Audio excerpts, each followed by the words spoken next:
¿Cuántos? Levante la mano al que le enseñaron esto en la escuela. ¿Verdad? A muchos, casi a todos. Bueno, ¿por qué se nos ha olvidado ese tipo de materias, enseñanzas, clase, verdad? Y todos entendemos que es por falta del uso y la práctica, ¿verdad? Bueno, yo le soy sincero, por ejemplo, hay lo que llamamos figuras retóricas, ¿verdad? Y también hermenéutica, es el arte de interpretar la Biblia. Hay reglas de hermenéutica. Y si usted quizás me pregunte algunas, quizás no le conteste, ¿verdad? No, aunque las uso siempre, no estoy siempre conectando, ¿verdad? Que si la metonimia, que si, ¿verdad? El gerundio. Entonces, entendemos que por la práctica, ¿verdad? Es como aprendemos, es como se hace parte de nuestra vida. Y todos entendemos que muchas de las cosas que sabemos de memoria es por el uso. ¿Cuántos se sabían los números de teléfonos de memoria antes que saliese el teléfono celular, el smartphone? ¿Cuántos se sabían por lo menos 5, ¿verdad? 10, 15 teléfonos así de memoria y ya? Obviamente se va olvidando por la falta del uso. Bueno, bajo este tema, vamos al libro de Mateo 7:21. Es casi la misma idea, hablando acerca de lo que es el conocimiento intelectual. Mateo 7:21, hay una expresión que yo espero, ¿verdad?, nos dé mucho temor. A mí me da mucho miedo este verso, mucho miedo, ¿verdad? Pero obviamente es un miedo positivo, es un miedo o un temor, puedo usar la palabra mejor temor, que ninguno queremos ser uno de estos que vamos a leer. Nada más vamos a leer el 21. Mateo 7:21 dice, no todo el que me dice, Señor, Señor, entrará en el reino de los cielos. Un poquito nada más. No todo el que me dice, ¿cómo dice? Señor, Señor, entrará en el reino de los cielos. Está bien ahí. Dice, sino el que hace la voluntad de mi Padre que está en los cielos. Vamos a darles unos segunditos a ese verso y comience usted a repetir en su mente. No es el que dice que va al cielo, el que hace la voluntad de Dios es el que entra. Vamos a dejar que eso, de verdad, se sazone un poquito en nuestra mente allí.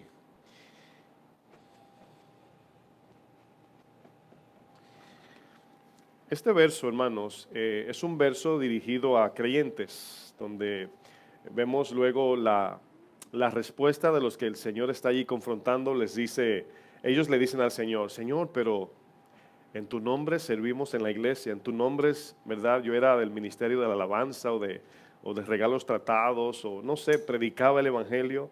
Más o menos es lo que dice a continuación. O sea, yo hacía cosas en la iglesia, yo servía. Pero ¿por qué razón el Señor le llamaría a estos que servían en el ministerio? Les diría, ¿verdad? Más adelante dice, les diré, apartaos de mí, hacedores de maldad. Hacedores de maldad, haciendo profecías, predicando, sirviendo. Entonces hay algo que está desconectado acerca del servicio a Dios, que no debemos de acomodarnos a pensar que porque estamos haciendo una labor para Dios, no, ¿verdad?, estamos exentos a hacerlo con mala intención o sin glorificarle a Él o por simple intelecto. En la Biblia hay una distinción o una diferencia en dos conceptos que muchas veces no ponemos mucha atención. ¿Cuál es esa? Bueno, la palabra convicción, es decir, convicción espiritual y conocimiento intelectual, ¿verdad?, son dos cosas diferentes. Repito, como lo decía el domingo pasado, conocimiento intelectual no es pecado, no es malo, es necesario para poder adquirir la convicción espiritual. ¿Sí me suelen entender? O sea, es necesario estudiar, es parte de la vida cristiana. El problema es cuando nos quedamos nada más en el conocimiento intelectual y no llevamos a cabo, ¿verdad?, para crecer en convicción espiritual. La definición de la palabra convicción, podemos verla en lo espiritual. Fíjense la definición. Es la seguridad que tiene una persona de la verdad o certeza de lo que piensa o siente basado en un conocimiento o experiencia personal. Lo voy a leer otra vez. Convicción es la seguridad que una persona tiene acerca de la verdad o certeza de lo que piensa o siente, y esto está basado en un conocimiento o experiencia personal. Es decir, nadie te lo contó, tú lo experimentaste. Eso es convicción. Pero conocimiento intelectual es simplemente la facultad de saber algo por medio del intelecto. Es lo único. O sea, ¿cuántas cosas no sabemos? ¿Cuántas celebridades no conocemos por nombre, pero no nos conocemos de manera personal? ¿Cuántos políticos? El presidente lo conocemos, pero no de manera personal. Y si utilizamos el ejemplo de la manera que piensan los niños, por ejemplo, cuando un niño va creciendo, el niño sabemos que es instruido, es educado, pero el niño todo lo que sabe hasta alcanzar su madurez o la adultez, nada más es un conocimiento intelectual. Si tú le dices al niño, no, mira, es que papi tiene que ir a trabajar para pagar la renta, y el niño lo repite, no significa que lo entiende como una experiencia personal. Nada más está repitiendo lo que aprendió. El niño no entiende la necesidad de ir a buscar el diario vivir o el dinero para pagar la renta. El niño no se levanta estresado. Hijo mío, ¿qué tienes de 5 años? Es que llegó el bill de la renta. Nunca va a haber un niño hacer eso. Pero más sin embargo un adulto sí. Vamos al libro de 1 Corintios 13, verso 11. Es increíble como en el libro de los Corintios, ¿verdad? La confrontación o una de las confrontaciones más duras de Pablo a la iglesia es acerca de los dones, ¿verdad? Capítulo 12, 13 y 14, Pablo está reprendiendo, exhortando, corrigiendo e instruyendo a la iglesia de Corintios porque se enfocaron más en los dones que en los frutos. Estaban peleándose por el don de lenguas, el don de interpretación, el don de sabiduría, etcétera, etcétera. Pero nada más vamos a leer este verso, 1 Corintios 13, versículo 11. Ahora, antes de leer, eso es un verso figurativo, ¿verdad? Es una analogía. Pablo está hablando de que cuando él era niño, ¿verdad? Pensaba como un niño, pero ahora es adulto y piensa como un adulto.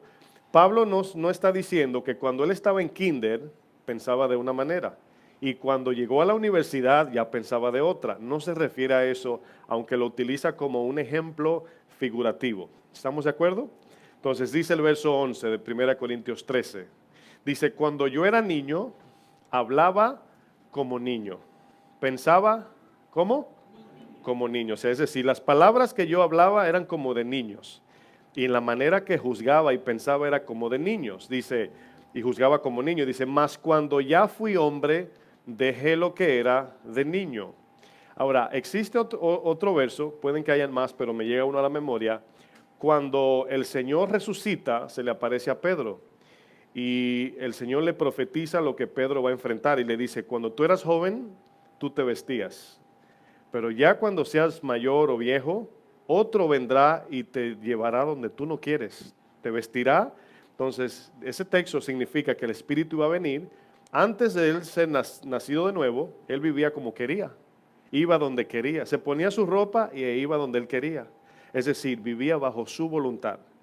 Pero al venir el Espíritu Santo, el Espíritu lo va a llevar a la muerte y dice, te llevará donde tú no quieres. Se dan cuenta que es un ejemplo figurativo. De igual modo, Pablo está hablando de su vida pasada y de su vida espiritual. ¿Se acuerdan cuando en Romanos 7 Pablo dice, lo que quiero hacer no hago, mas lo que no quiero hacer eso hago? Bueno, Pablo entiende que antes de Cristo, dice que por ignorancia perseguía a la iglesia, por ignorancia hablaba cosas que no sabía. Y aquí la conexión con niño tiene que ver con ignorancia. Pablo ignoraba el amor de Dios, porque se encuentra en el capítulo del amor. En verso 13, en capítulo 13. Entonces Pablo viene hablando del capítulo 12, ¿verdad? Donde había un desorden de dones. Todos querían competir, porque eso es lo que produce el intelecto sin amor. ¿Se acuerdan que leímos 1 Corintios 8:1? El conocimiento envanece, pero el amor ¿qué? Edifica. Entonces, donde no hay amor de Dios aplicado y nada más conocimiento, hay competencia, hay celos, hay envidia. Y Pablo dice, cuando yo era niño, es decir, antes de conocer el amor de Dios, yo me jactaba de ser fariseo de fariseos, circuncidado el 8º día, perseguidor de la iglesia, pero yo ahora tengo eso por basura. Mi posición terrenal, intelectual, la tengo por basura. Le dice a los corintios, yo no vengo con palabras de sabiduría humana, sino con demostración y poder del Espíritu. Demostración demanda una expresión externa. Demostración habla de lo que Dios ha hecho en ti, no en lo mucho que sabemos del libro. ¿Sí están entendiendo? Entonces Pablo dice, cuando yo era niño, hablaba como niño, pensaba como un niño y juzgaba como un niño. Ahora vamos a hacer un análisis bien simple. ¿A qué se refiere la Biblia con niños o inmadurez inmadurez y madurez? ¿Cuál es la diferencia o a qué se refiere la Biblia cuando nos llama a inmaduros o maduros? Bueno, le voy a dar un ejemplo bien básico. La madurez en la Biblia no significa aquel que ha adquirido mucho conocimiento. Le voy a decir por qué no es eso. Primero, porque Dios, el conocimiento de Dios es ilimitado. Y nunca llegaremos a un nivel así como casi como Dios. Nunca, como le ofreció Satanás a Eva. Nunca sabremos ni la mitad, ni un cuarto, ni un quinto, ni un tercio, nada cerca de lo que Dios sabe. Entonces no se trata que madurez es saber mucho, ¿verdad? Eliminamos ese concepto. Madurez en la Biblia habla cuando el creyente tiene toda su vida, su enfoque, su confianza puesto en lo eterno. Cuando un cristiano tiene su esperanza puesto en lo terrenal, la Biblia le llama inmaduro. Esa es la idea. Usted madura a medida que va muriendo a los deseos de esta vida. Eso es madurez, porque su enfoque está en el cielo. Su enfoque está en el carácter de Cristo, no en saber mucho, para que sepan que usted sabe mucho. Eso es de la carne. Bueno, en la vida todos tenemos decisiones que tomar. Todos, ¿verdad? Algunas simples, otras un poquito más complejas. Por ejemplo, decisiones simples, qué comer, qué vestir, de qué color va a pintar la sala de su casa. Son cosas secundarias. Pero, por ejemplo, un poquito, relativamente hablando, más complejas, ¿verdad? ¿Con quién voy a pasar el resto de mi vida? Es un poquito más complejo, ¿verdad? ¿Dónde me voy a vivir el resto de mi vida, ¿verdad? ¿Cómo manejar las finanzas? Es un poco más complejo. Se necesita discernimiento y sabiduría. Y en el caminar cristiano enfrentamos situaciones donde no siempre es tan fácil. No siempre la vida cristiana es Espíritu Santo, izquierda o derecha. No siempre es así. Existe también un no. Es decir, por ejemplo, me llega a la mente este verso. Josué se encuentra con el ángel y la espada desenvainada. ¿Se acuerdan? En Josué 5:15 llega el ángel y le pregunta a Josué algo que en lo humano siempre pensamos que si no es A, es B. Pensamos que si no es izquierda, es derecha. Y le pregunta a Josué al ángel, le dice, ¿estás con ellos, con los enemigos de Dios, o con los de Jericó, o con nosotros?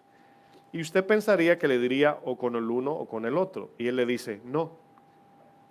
Y la respuesta se ve como rara. Como cuando a Jesús le dicen, ¿con qué autoridad haces lo que haces? Y él dice, yo le voy a hacer una pregunta a ustedes. ¿Con qué, verdad? ¿El bautizo de Juan es del cielo o de los hombres? Y dice, no sabemos. Y Jesús le dice, yo tampoco. O sea, son respuestas que te vuela la tapa del cerebro, ¿verdad?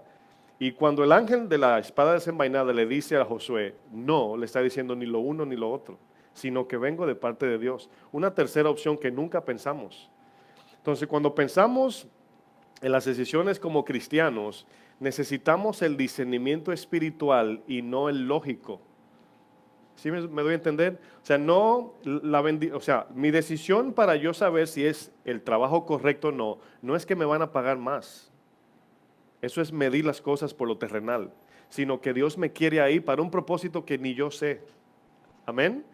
Creo que les he contado cuando trabajaba en Upstate, hubo un tiempo donde mi sueldo bajó como del 100% como al 30%. O sea, no me daba ni para la gasolina porque tenía que manejar.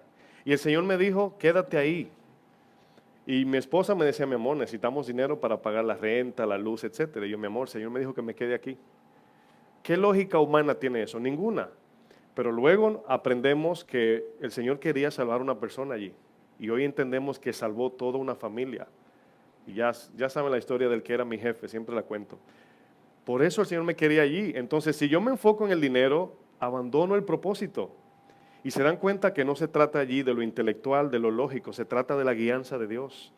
Porque Satanás te va a poner adelante lo lógico, pero Dios te va a decir, confía en mi palabra. Confía en mi palabra. Vamos a pensar nuestro progreso de niños a adultos. Por ejemplo, los niños, todas sus decisiones y todos sus pensamientos lo basan en diversión. ¿Cuántos entienden eso? El niño todo lo negocia bajo diversión. ¿Qué hay para mí? Si se siente bien, yo quiero. Si sabe bien, si tiene buen sabor a chocolate, yo quiero. y todo es basado en diversión, ¿verdad? En el gozo, la felicidad, etcétera. Pero cuando somos adolescentes o llegamos a ser adolescentes, el adolescente quiere identidad, anda buscando identificación. Quiero ser como este artista, o como mi papá, o como mi primo. No sabe, en la adolescencia, el adolescente no se sabe si es niño o es hombre, o mujer en este caso. No hablo de género, sino en la adultez. Y lo tercero, ya como adultos, andamos buscando seguridad. Seguridad en una relación, seguridad de dinero, de un trabajo, de una casa, etcétera. Entonces vemos el orden de cuando somos niños y crecemos. Cuando somos niños buscamos diversión, cuando somos adolescentes buscamos identidad y ya como adultos queremos seguridad. Pero aún siendo adultos todavía queremos divertirnos y todavía buscamos identidad, todavía de adultos y también seguridad. Bueno, todo esto es prometido por Dios. Dios promete todo esto. Un día viviremos que todo será gozo y color de rosas. Un día. Pero mientras tanto no es así. Mientras tanto estamos viendo días que son grises, otros color de rosa. Y eso hay que entenderlo y madurar y saber que el sufrimiento es parte del camino cristiano. Y las pruebas, y si le tenemos miedo o no queremos sufrir, tampoco vamos a ser obedientes a la palabra. Nos vamos a quedar con el conocimiento nada más. Si queremos adquirir propósito eterno, si queremos adquirir gozo eterno y vida eterna, la puerta es la cruz. La cruz, mis hermanos. No el conocimiento de lo que dice el libro nada más en letra, sino la cruz cargada en nuestros hombros. ¿Cuál es el problema que enfrentamos? Que vivimos en un mundo lleno de confusión. Y el cristiano de hoy se deja engañar de las propuestas de Satanás. Ignoramos que Satanás viene proponiendo diversión mundana, identidad según este mundo y seguridad terrenal. Nada que ver con lo espiritual. Vamos al libro de Lucas 4, verso 5 para ver un ejemplo de las ofertas de Satanás. Lucas 4, verso 5.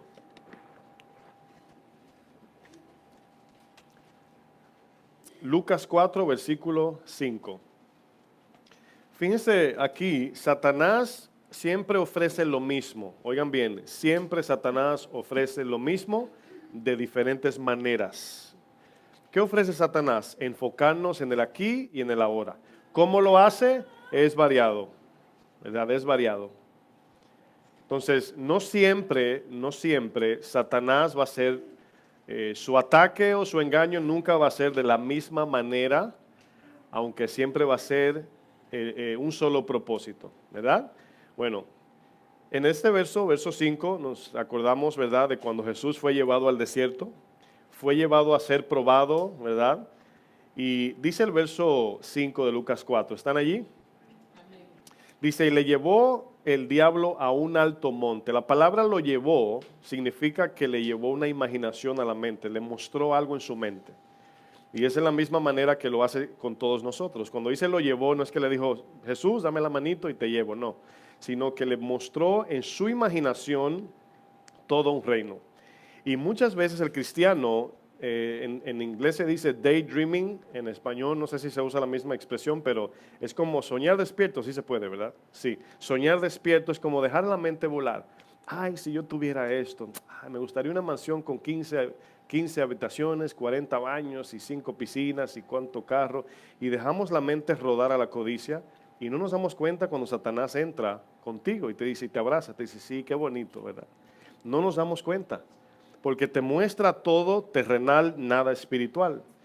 Y le dice que le mostró en un momento todos los reinos de la tierra. Sabemos que es como si fuera un sueño, una imaginación.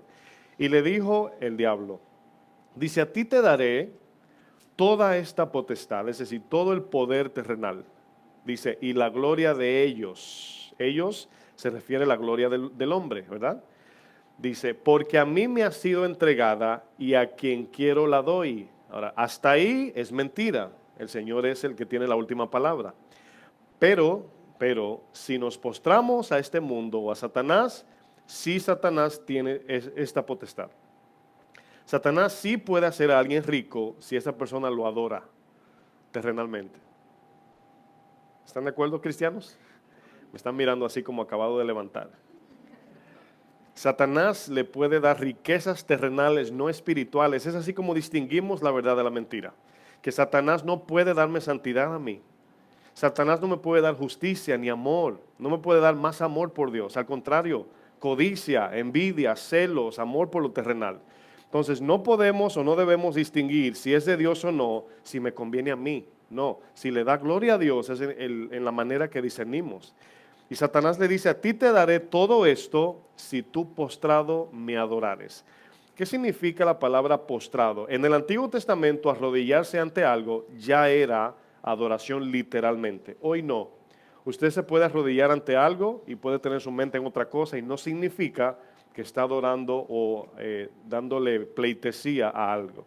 Entonces ahora la adoración ya no es en la posición del cuerpo, sino es en el lugar del corazón. Fíjense la diferencia.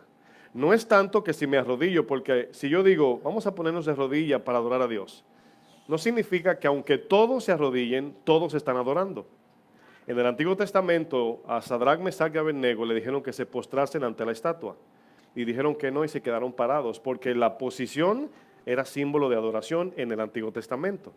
Pero ahora es diferente, la adoración es totalmente diferente a eso. Ahora podemos adorar hasta la familia.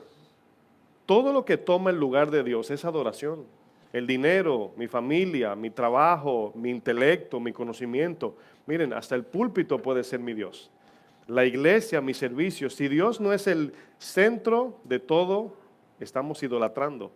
Y Satanás dice, si tú te postras y me adoras, te daré todo lo terrenal que necesites. Y Dios se lo va a permitir, hermanos. Si Satanás no tuviera poder, su negocio hace tiempo estuviera en quiebra. ¿Por qué sigue abierto el negocio de Satanás? Porque sí funciona. Los que adoran a este mundo reciben recompensa de Satanás, hermanos.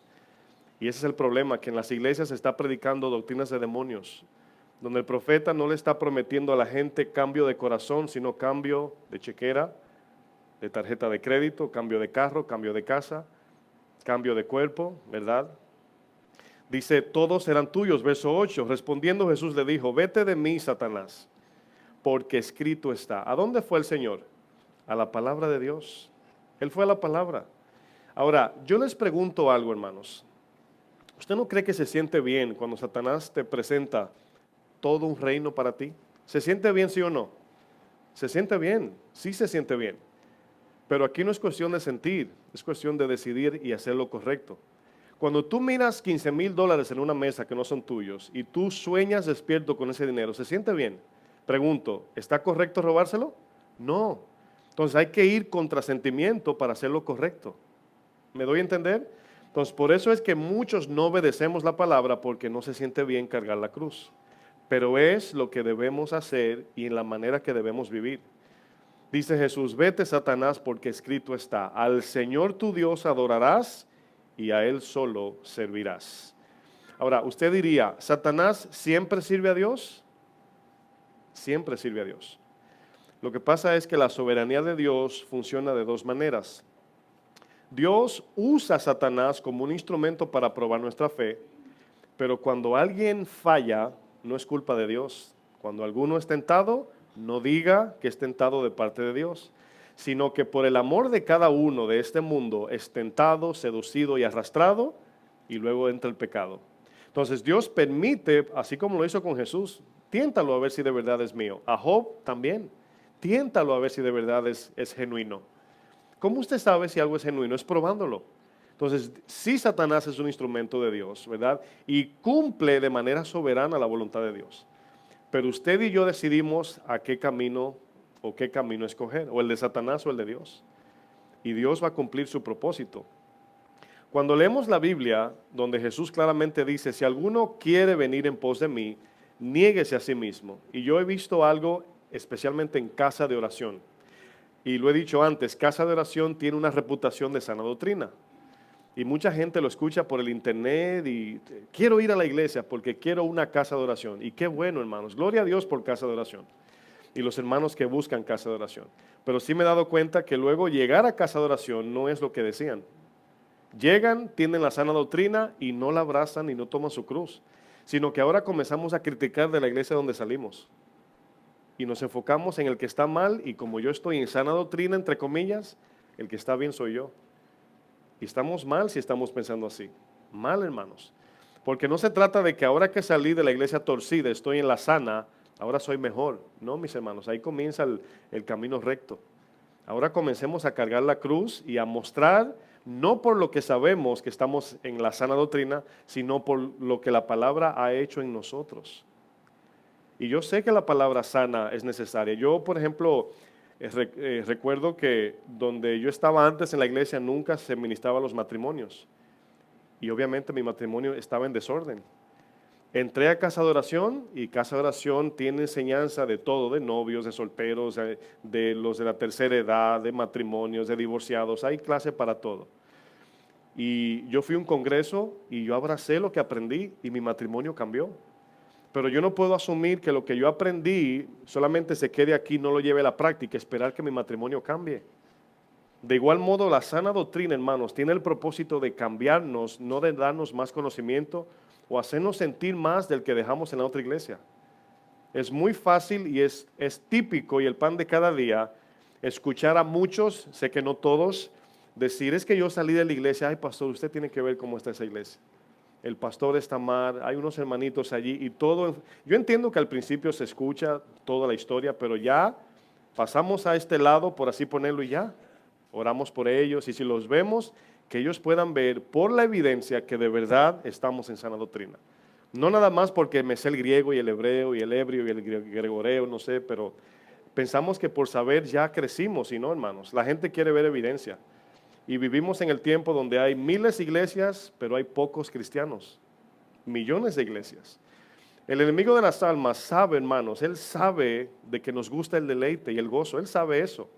Pero también sabe que no nos gusta el sufrimiento. ¿Por qué usted cree que Pedro fue tentado por Satanás para detener a Jesús de ir a la cruz? Satanás sabe que si abrazamos la cruz es victoria. Satanás sabe que en el momento que cargamos nuestra cruz, vamos camino a la victoria. Pero Satanás también sabe que si estás escuchas predicaciones y no pones por obra, él mismo te va a mandar el link para que veas más prédica. Se lo digo en serio, hermanos. Y mira esta otra prédica. Y terminas una y en el YouTube te dan 5,000 más. Y mira esta. Y que esto. Y vemos predicaciones, hermanos, y ni tiempo para poner en práctica. Ni digerimos bien el plato de comida. ¿Cuántos se comen 8 platos de comidas aquí? Es posible que a alguien, ¿verdad? ¿Nadie? Usted se imagina, usted se come un plato y luego se come otro y se come otro y se come otro. Usted sabe lo que va a pasar si hace eso. Una indigestión espiritual si lo hacemos con la Biblia. Y eso es lo que ha pasado, hermanos. Por esto la palabra de Dios, ¿verdad? Si al oír la palabra solamente, si solamente somos oidores, esto enaltece el ego y se siente bien cuando el ego es levantado. Se siente bien, no dije que es bueno, se siente bien. Pero cuando llevamos a cabo y obedecemos la palabra, viene humildad. Esto produce humildad. Es decir, mucho conocimiento sin obediencia enaltece el ego. Pero obediencia de la palabra produce humildad. Entonces, cuando usted mira a alguien, ¿cómo usted sabe que es maduro? ¿Por lo mucho que habla de la Biblia o por lo mucho que representa y refleja a Cristo? Pregunto. Como no quiere contestar, vamos a Hebreos 5. Hebreos 5, versos 13 y 14.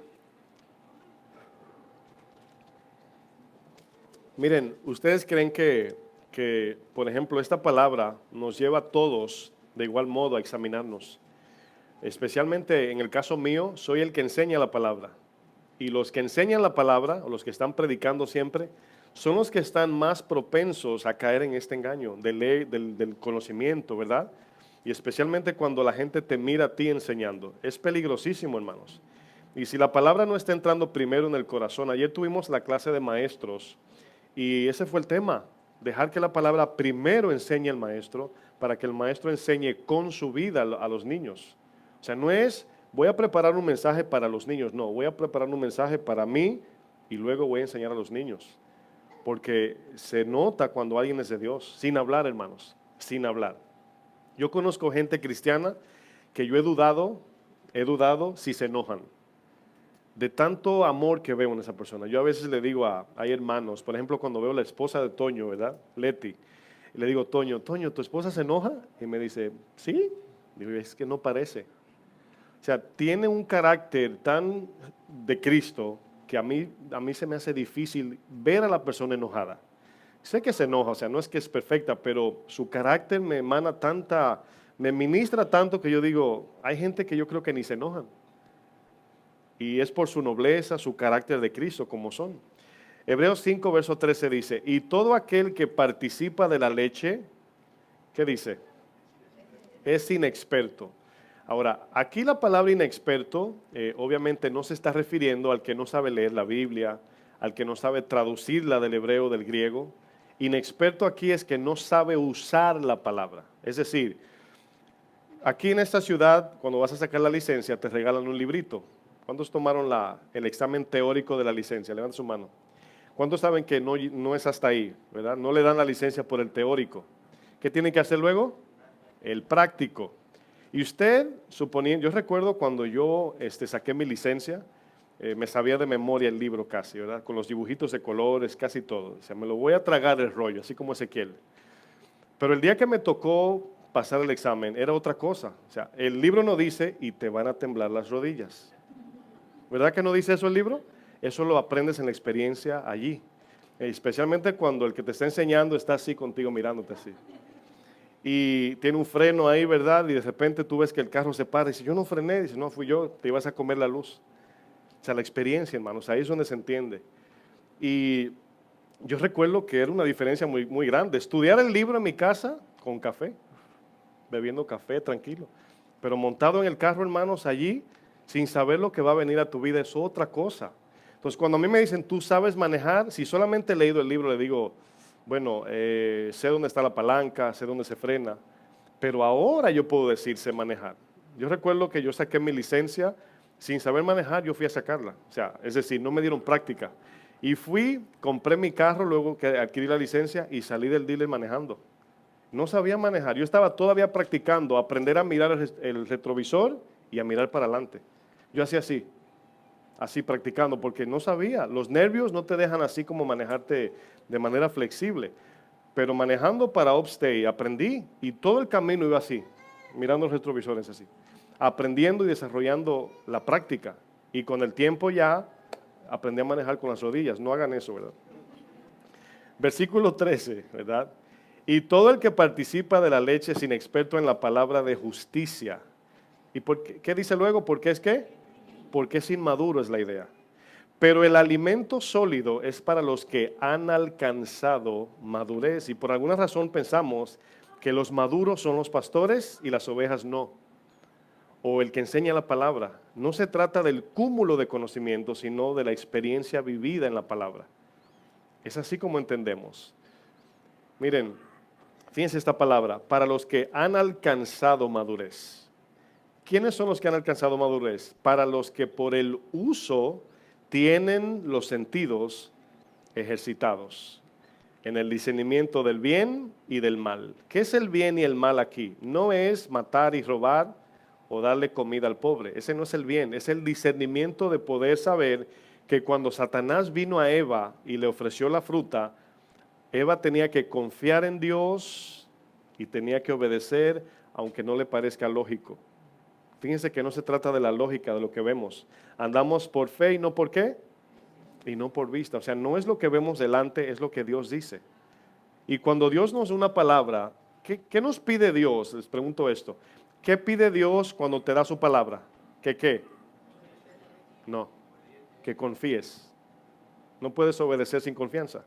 Porque cuando vas a obedecer, tu razón, tu lógica te va a preguntar, ¿y por qué tengo que darle la otra mejilla?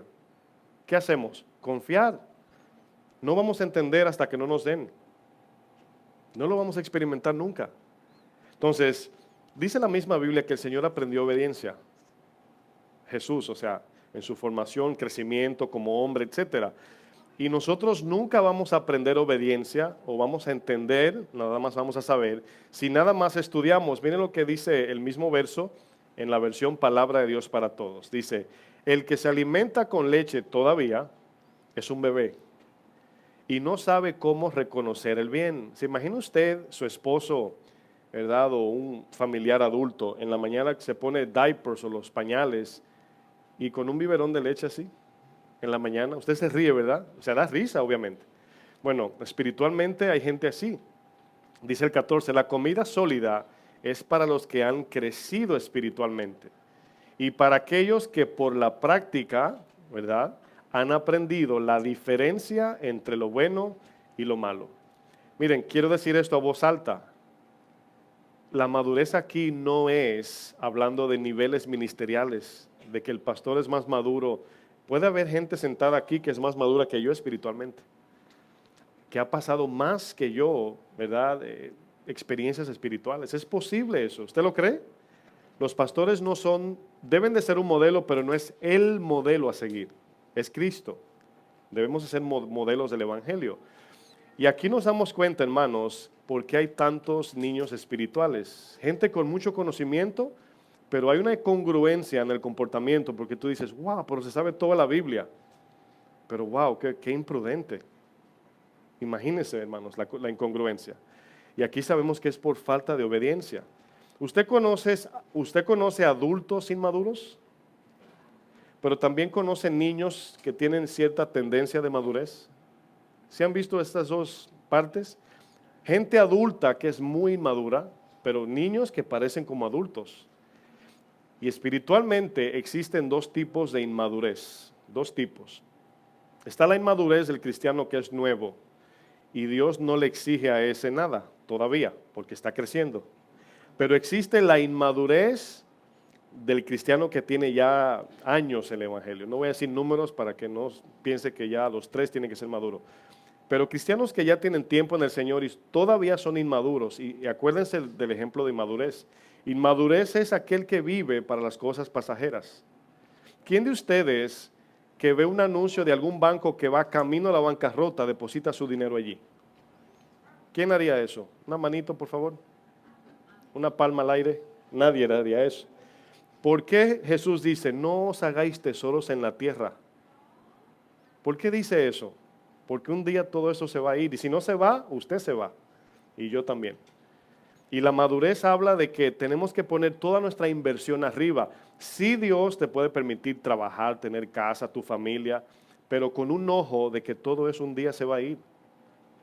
Un día se va a ir. Por eso la mujer de Lot no pudo vencer, hermanos, porque dejó su corazón en Sodoma. Salió su cuerpo y su intelecto porque obedeció, salió, pero su corazón se quedó allá, como el pueblo de Egipto.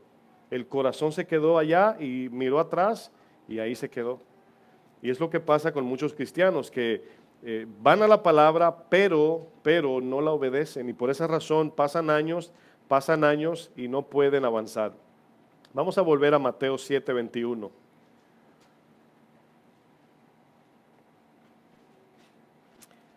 Esta palabra que leímos de Mateo 7:21, esta palabra nos dice algo importante. Dice, no todo el que me dice.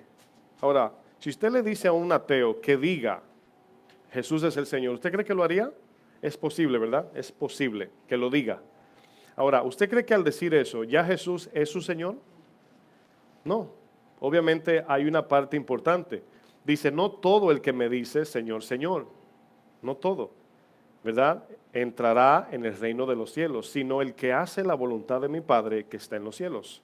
¿Qué es hacer la voluntad del Padre? Bueno, nosotros podemos hablar de mucho, podemos hablar de películas, de historias, de conceptos diferentes, libros, cuentos, rumores, hasta de la Biblia podemos hablar y tener mucho conocimiento. Pero solo podemos, oigan bien, testificar lo que hemos personalmente experimentado. Usted puede oír de un accidente, pero usted puede presenciar un accidente. Usted puede oír por la noticia, por allí pasó algo, y usted tiene la información incompleta nada más en su intelecto. Pero cuando usted lo ve, usted no solamente tiene la información, sino que usted queda impactado por lo que vio. Cuando usted tiene un encuentro con Jesús, es de igual modo, su vida lo refleja. Algo pasa que la gente te dice, a mí me dijeron, ¿qué te pasó? Digo yo, a mí, nada. Simplemente me están preguntando que soy diferente. Y me imagino que a muchos de ustedes también, ¿qué te pasó? O sea, de repente lunes y ya a tal fecha ya eres otra persona. Ahora pregunto, ¿yo me cambié? No, mis amados, la palabra me cambió, no fui yo. Y aquí vemos, quiero que me acompañen también a Juan 3:11, donde aparece un hombre con mucho intelecto, mucho conocimiento, hermanos, pero no conocía a Dios. ¿Usted se imagina? Se sabía de memoria los libros de la ley y no conocía la persona del Señor. ¿Cómo es posible esto? ¿Hay alguien aquí que se conoció como pareja, en el Facebook? El hermano Stanley se conoció a Doris por el Face. ¿Sí conocen a la hermana Susi y Jesús? ¿Sí lo conocen? Se conocieron por el Face, ¿verdad? Y cuando hablaban por el Face, nada más era lo bonito que se decía, ¿verdad? ¿Y qué te gusta comer, verdad? No, la ensalada no me gusta. Dice, hermano, no le gusta mucho la ensalada. Y todo lo bonito para conquistarse. Pero una vez se movieron bajo el techo, ¿verdad? Se pusieron los guantes y a lo que vinimos, ¿verdad? ¿Por qué? Porque llega la realidad en el matrimonio, donde el pleito es el pan de cada día o la diferencia o el argumento, los desacuerdos, etcétera. Ahí, ¿verdad? Parece que para conquistarla le dio la roja. La roja es rosas, flores. Pero cuando se mudaron le dio las dos rojas, los dos guantes de boxeo. Y ahí viene la realidad de que no, la mujer que veías, ¿verdad? Cuando se levanta no es igual como la ves en la foto con efecto. Y el varón, ¿verdad? Musculoso, era Photoshop, se quitó la barriga con un Photoshop. Cuando llegó a vivir contigo, ya ves que roncaba y se le veía la barriga así, como el oso, ¿verdad? Cuando están invernando. O sea, te das cuenta de la realidad y es diferente. Y si todavía quieres terminar tus días con esa persona, entonces sí es amor. Es muy fácil ver una revista y decir, este es el príncipe azul que quiero. ¿Verdad? No, hermanos, una diferencia entre saber aquí y experimentar de corazón. Dice Jesús a este maestro de la ley, Nicodemo, le dice, de cierto te digo que lo que sabemos, hablamos. Yo puedo hablar, hermanos, hasta de los récords de Michael Jordan y la película de Superman, pero yo en mi vida ni he estado a 50 metros de esta gente. No los conozco personalmente, pero puedo hablar de ellos. Yo recuerdo que en mi país hay lo que se llama banca, pero no es el banco que aquí conocemos. La banca es de deportes, es de apostar.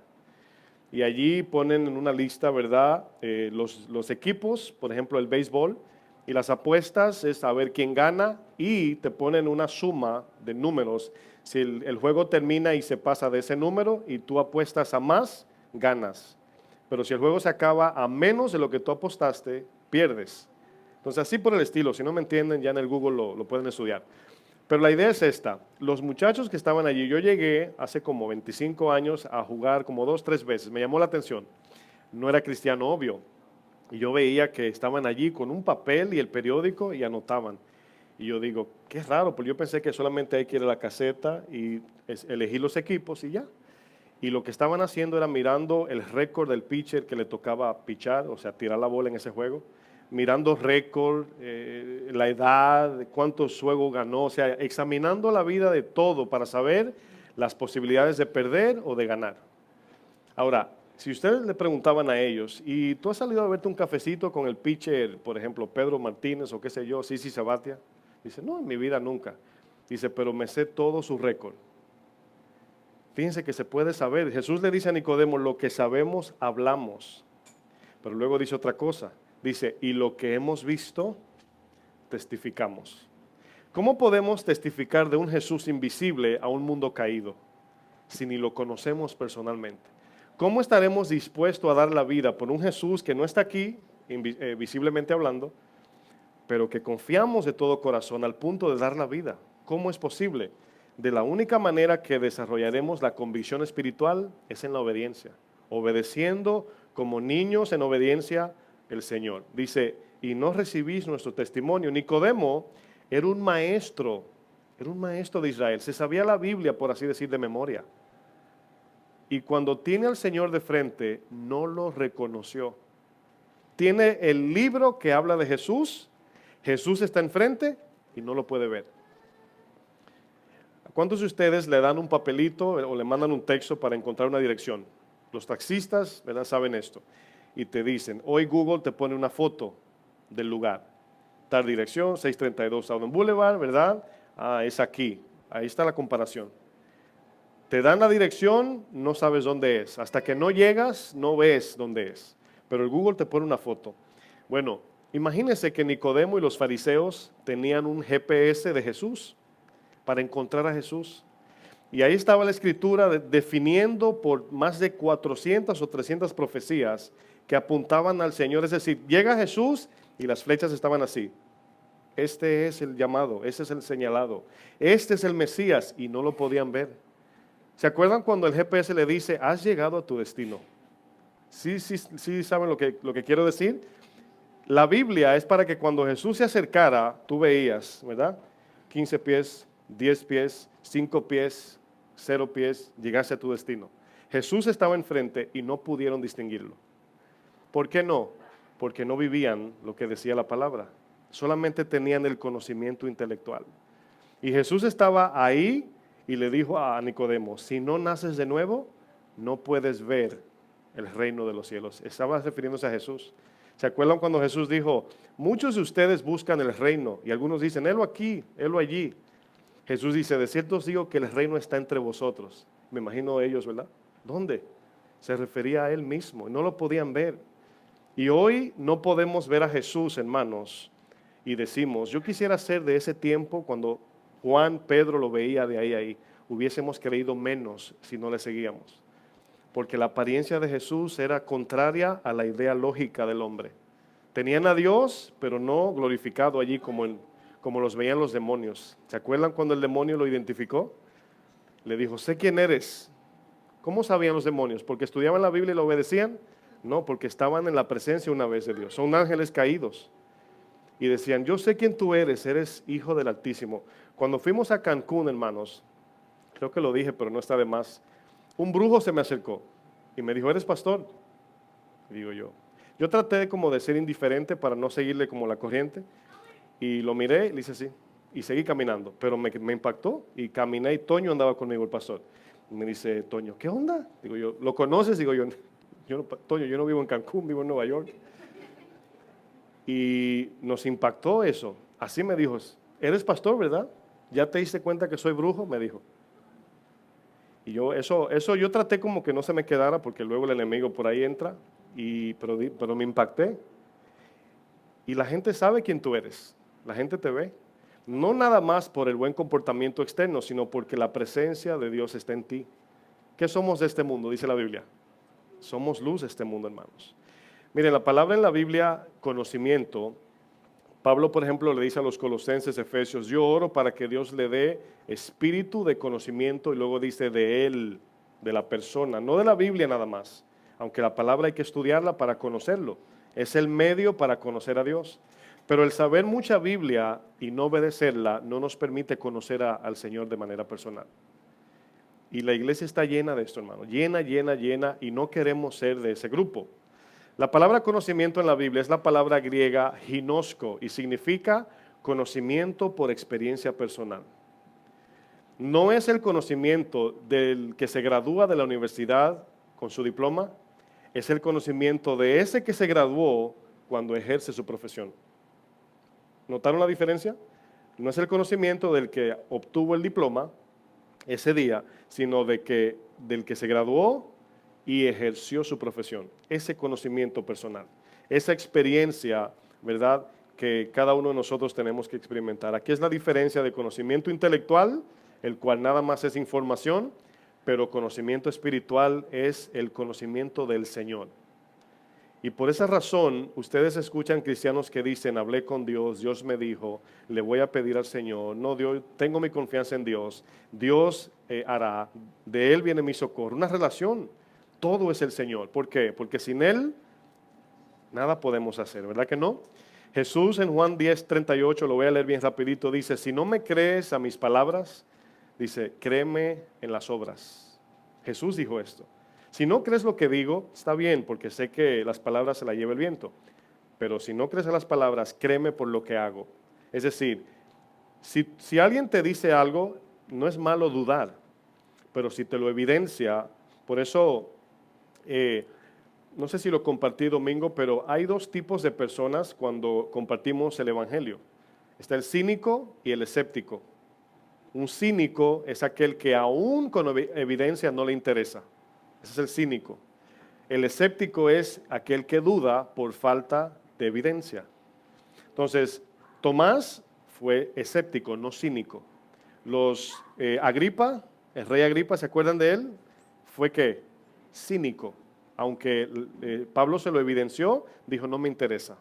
Entonces el cínico es el que no quiere, el escéptico es el que quiere pero no puede porque no tiene suficiente evidencia. El mundo es escéptico por naturaleza. Nosotros tenemos que ver para creer, humanamente hablando. Pero cuando la gente ve nuestras obras, la luz de Dios en nosotros y le predicamos, a menos que no sean cínicos, van a creer. Porque lo que buscan es que evidencia. Amén. Primera de Corintios 14:20.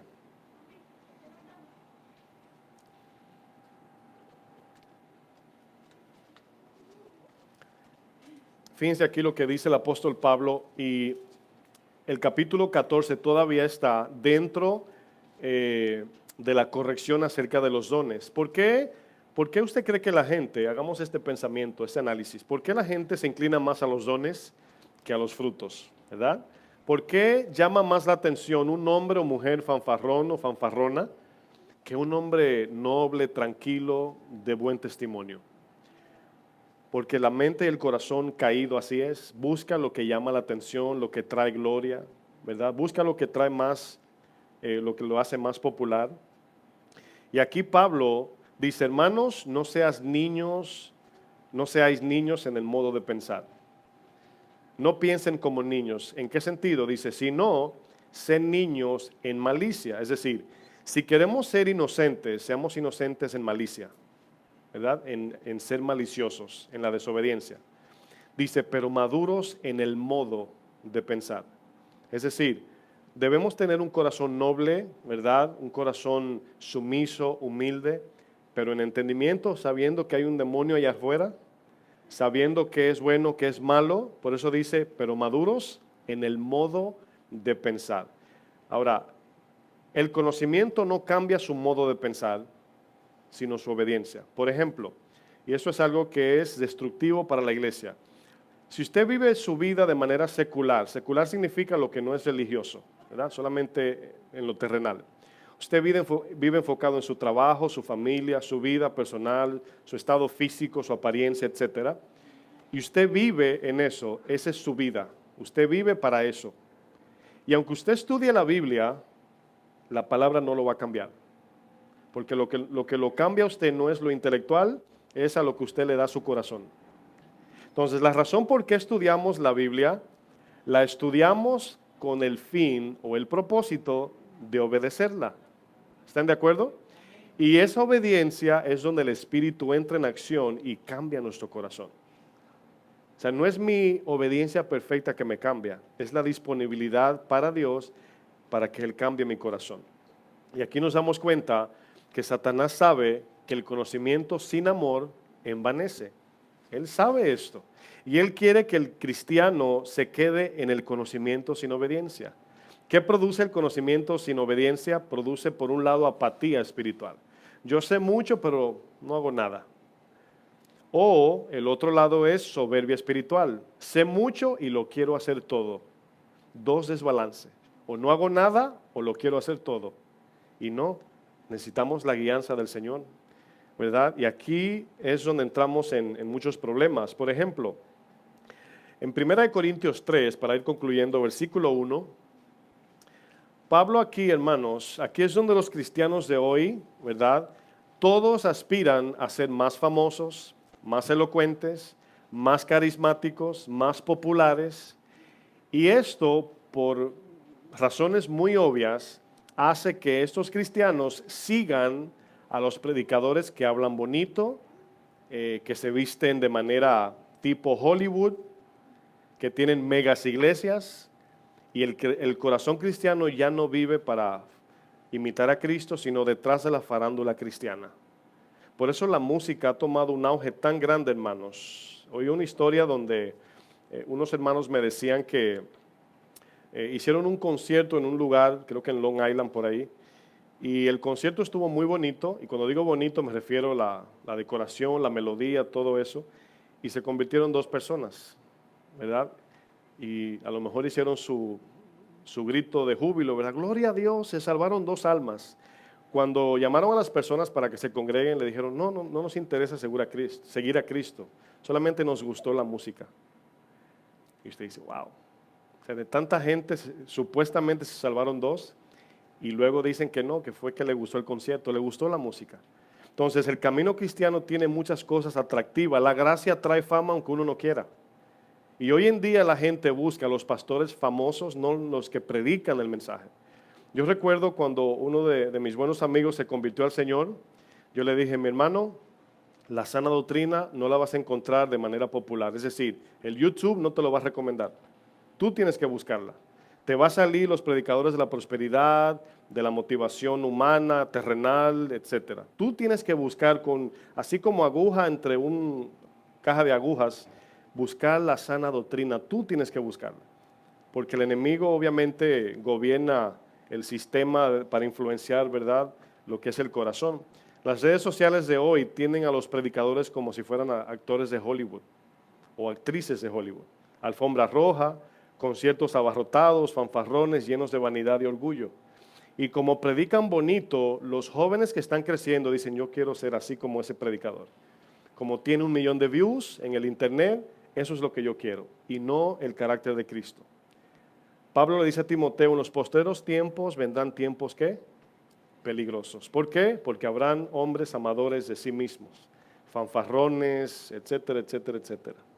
Y hoy la gente se enfoca más en el intelecto, por eso los pastores que predican de profecías y que la fórmula y que cosas que no edifican el corazón, tienen muchos seguidores. Pongan en el YouTube cómo vencer a Satanás y luego ponga las profecías del 2019 y luego ponga cómo buscar la santidad en Dios. Y mire los views.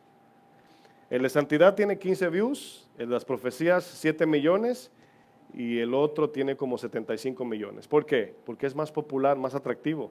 Adquirir conocimiento, conocimiento, conocimiento y nos parecemos cada vez más menos a Cristo.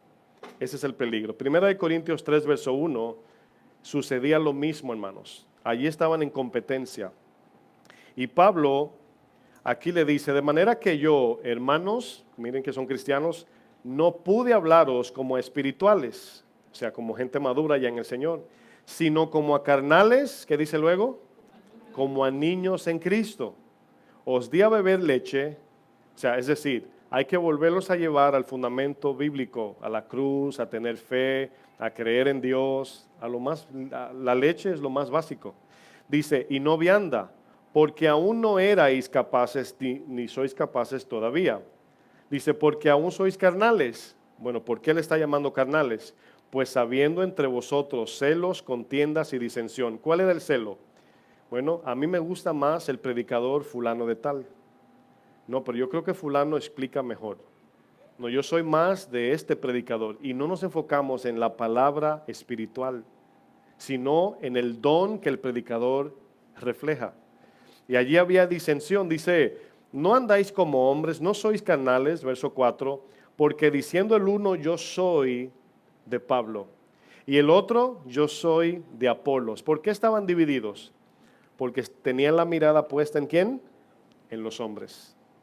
Yo quiero ser como él, no porque refleja a Cristo, sino porque tiene muchos seguidores.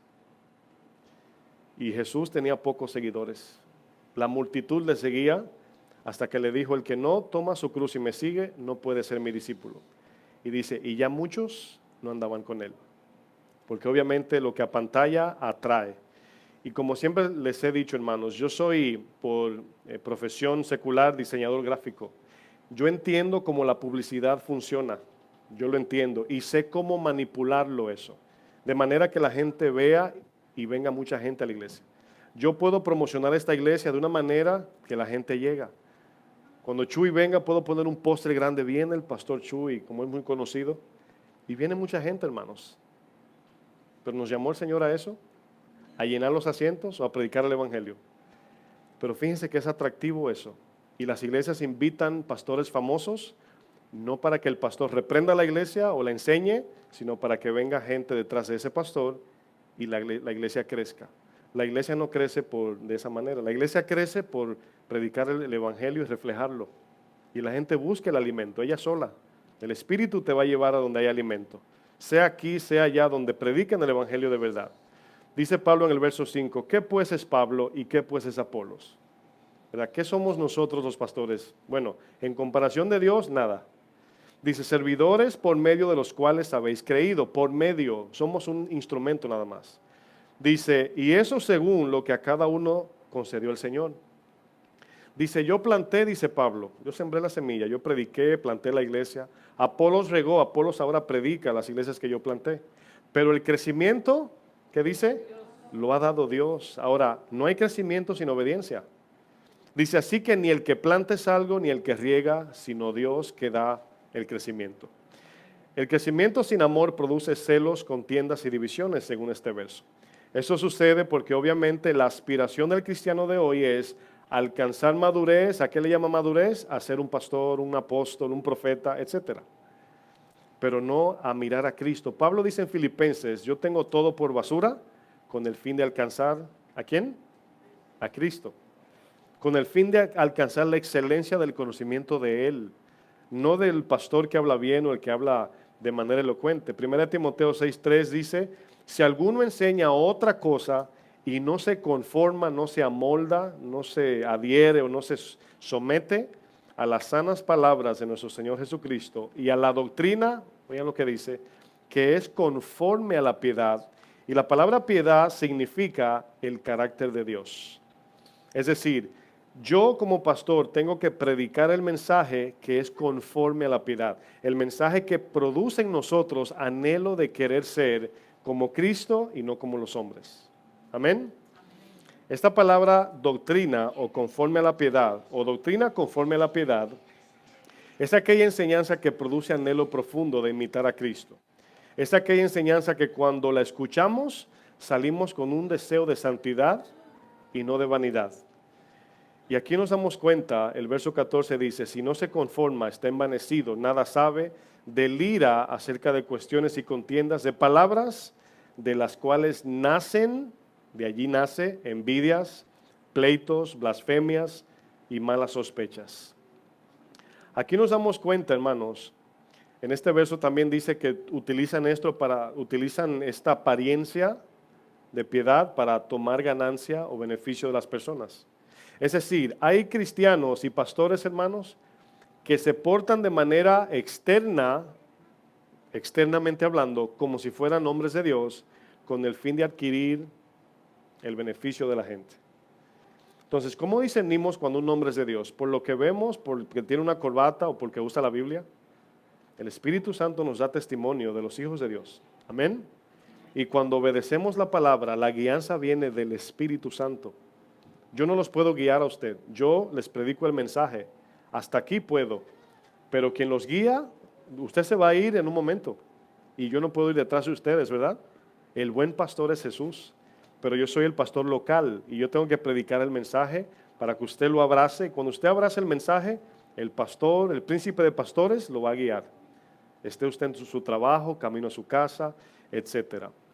No todo el que me dice Señor, Señor, entrará en el reino de los cielos. Hermanos, como lo dice el tema, sabemos mucho, entendemos poco. Hemos aprendido mucha predicación, mucha enseñanza, pero yo pienso que ahora es tiempo de volver a ese depósito, a esa bodega, despolvar ese conocimiento y comenzar a volver a los rudimentos básicos y ponerlos por obras, para poder ir a la madurez. Termino leyendo Gálatas 6, verso 2 y ahí concluimos.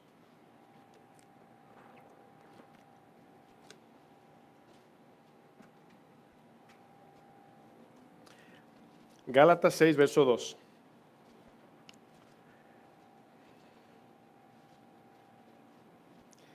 Dice, fíjense aquí, resumo con esta aplicación. La palabra de Dios la recibimos con el fin de obedecer y aquí hay una parte que me gusta mucho lo que dice este verso. Dice, sobrellevad los unos las cargas de los otros. Sobrellevad aquí es, obviamente, está implícito el servicio al hermano, la oración del hermano, la ayuda a veces económica del necesitado, sea, sobrellevar sus cargas. Sobrellevar es ayudarlo, no llevarla tú, pero estar con él ahí. Ese es el amor del prójimo. Así es como sabemos que nos amamos entre hermanos. No es porque yo sé mucha Biblia. Dice, y cumplida así, ¿qué dice? La ley de Cristo. Así cumplimos la ley de Cristo. Dice, porque el que se cree ser algo, porque alguien se puede creer ser más de lo que es, por lo que hace el conocimiento vacío, infla, llena, nos sopla, ¿verdad? El que se cree ser algo, no siendo nada, a sí mismo se engaña. Como dice Santiago, ¿verdad? Si somos oidores nada más, nos engañamos a nosotros. Dice, así que cada uno someta a prueba su propia obra. ¿Cómo podemos probarnos nosotros? Bueno, si yo lo hago por medio del conocimiento, ¿verdad? Por ejemplo, en mi caso, no tengo mucho conocimiento, pero suficiente. Y puedo decir, bueno, si yo me mido basado en mi conocimiento bíblico, puedo decir, bueno, a lo mejor soy maduro. Pero cuando yo me encuentro frente al problema o a la prueba de que tengo que perdonar al ofensor, es exactamente donde veo dónde está mi corazón. Cuando Dios me dice a la izquierda, yo me voy a la derecha, eso habla de mi madurez. Dice, cada uno someta a prueba su propia obra y entonces tendrá motivo de gloriarse. Miren, ¿saben cómo yo entiendo esto? Usted se puede jactar y hablar de la Biblia, y usted no se imagina. La palabra dice, ¿verdad? Y la traducción hebrea y el griego y todo eso. Y sentirse inflado. Pero cuando usted se encuentra frente a una situación que debe obedecer, y usted se mide por eso, usted mismo dice, soy un niño espiritual. Cuando tiene que perdonar a aquel que lo pisoteó, usted dice, no, yo soy un niñito espiritualmente hablando. Por eso dice, y gloríese cada uno respecto de sí mismo y no en otro. Yo puedo gloriarme y buscar a un ignorante bíblico, a un iletrado de la Biblia y comenzar a infundir mi conocimiento y sentirme más que él. Por eso dice, no te gloríes del otro o con el otro. Pero cuando yo tengo que ponerme debajo y servirle a esa persona, lo único que produce es humildad y no envanecimiento. Amén. Vamos a orar, póngase de pie.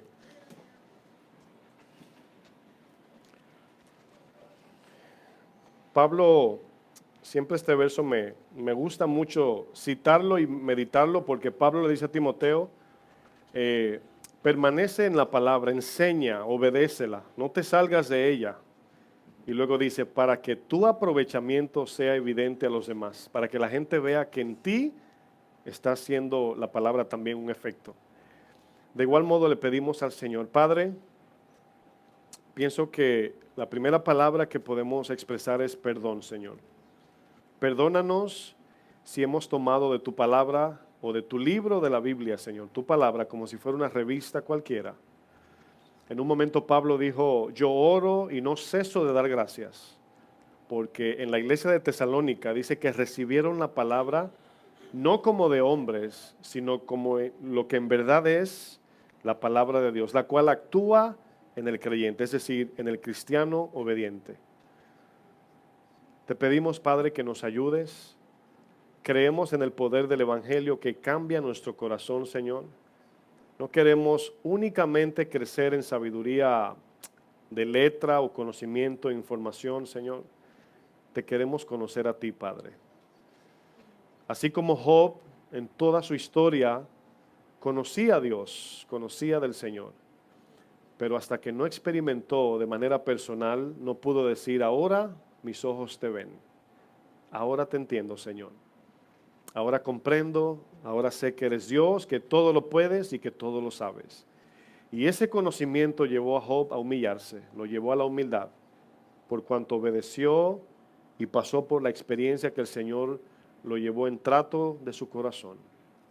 Así debemos también ser tratados y así como cada uno debemos de ser procesados, así como el fuego, aunque perecedero, se prueba con fuego, así la fe debe probarse para saber si es genuina y no confiar en que en aquel día en el cielo el Señor, por una compasión más bien humana, me va a dejar entrar en su reino. Ya leímos que no es el que dice Señor, Señor, sino el que cumple, vive y hace su voluntad.